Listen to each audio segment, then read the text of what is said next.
Herkese merhaba arkadaşlar. Bugün ses efektlikleri, filmde ses efektlikleri var. Böyle korku falan. Onları gerçeğini öğreneceğiz. Şimdi hani o sesler olur ya. Böyle şey sesleri. Silah sesleri. Bunu sadece bir kalem. Bir kalemle kağıttan yapacağız. Kalemi kağıttan. Şimdi izleyin.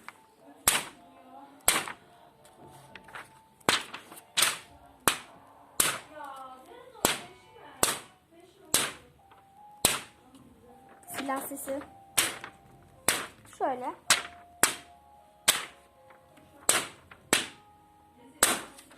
Silah sesi. Terliklerle. Topuklu ayakkabı. Evet. Bakın. Terlikten topuklu ayakkabı. Şöyle.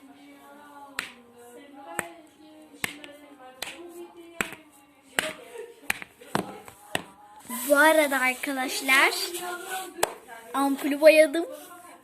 Yanmayan ampulü. Bugünlük ses efekti bu kadar. Yarınki video için görüşürüz.